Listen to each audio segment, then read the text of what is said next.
গত কিছুদিন আগে মেলাঘরে সোহাগ মিয়া নামে এক যুবক বাইক দুর্ঘটনার ফলে অল্প বিস্তর আহত হয়। ঘটনার পর আহত সোহাগ মিয়া নিজেই মেলাঘর হাসপাতালে চিকিৎসার জন্য চলে যায়।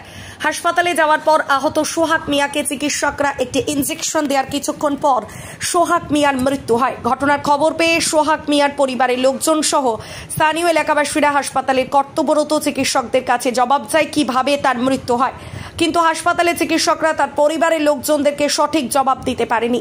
পরে সোহাগ মিয়ার পরিবারের লোকজন সহ স্থানীয় এলাকাবাসীরা উত্তেজিত হয়ে হাসপাতাল কিছুটা ভাঙচুর করে। পরে মেলাঘর থানার পুলিশ ছুটে এসে একজনকে আটক করে থানায় নিয়ে যায় এবং তার বিরুদ্ধে একটি মামলা নথিভুক্ত করে। এই ঘটনায় রবিবার দুপুরে সোহাগ মিয়ার পরিবারের লোকজন সহ স্থানীয় এলাকাবাসীরা মেলাঘর সোনামুড়া সড়ক অবরোধে বসে। অবরোধকারীদের দাবি সোহাগ মিয়ার মৃত্যুর জন্য দায়ী হাসপাতালের চিকিৎসকরা। তাই হাসপাতালের চিকিৎসকদের বিরুদ্ধে পুলিশের সুষ্ঠু তদন্ত এবং হাসপাতাল ভাঙচুর করার অভিযোগ যাকে থানায় আটক করা হয়েছে তাকে মুক্তি দিতে হবে। এদিকে পথ অবরোধের খবর পেয়ে মেলাঘর থানার পুলিশ ও টিএসআর বাহিনী অবরোধস্থলে ছুটে গিয়ে দীর্ঘক্ষণ অবরোধকারীদের সাথে কথা বলে। পরে পুলিশের আশ্বাস পেয়ে অবরোধকারীরা অবরোধ প্রত্যাহার করে। তবে এদিনের এই পথ অবরোধের ফলে রাস্তায় উভয় দিকে গাড়ি চলাচল বন্ধ ছিল এবং অবরোধ প্রত্যাহারের পর মেলাঘর সোনামুড়া সড়কে গাড়ি চলাচল স্বাভাবিক হয়। আমাদের শ্রদ্ধেয় পরেশচন্দ্র চক্রবর্তী মহাশয়ের স্মরণ দিবস। উনি গত 15 এপ্রিলে অসুস্থতার কারণে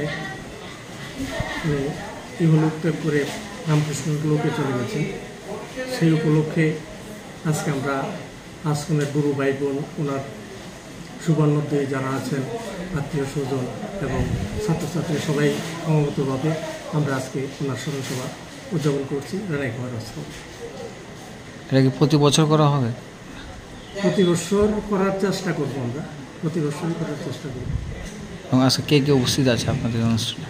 আজকে আমরা এখানে সাধু ভান্ডারা আছে। সাধু ভান্ডারা মোটামুটি আমাদের এখানে দলেশ্বর মিশনের মহারাজরা আছেন, উপস্থিত হয়েছেন। বিবেকনগর থেকে মহারাজরা আসার কথা আছে। এছাড়াও প্রায় 30 জন সন্ন্যাসিনী আর আজকে উপস্থিত থাকবেন আমার পাশে। আপনি এই আশ্রমে কি হন? আমি আশ্রমের সম্পাদক। নাম আপনার? শ্রী প্রদীপ কুমার সরকার।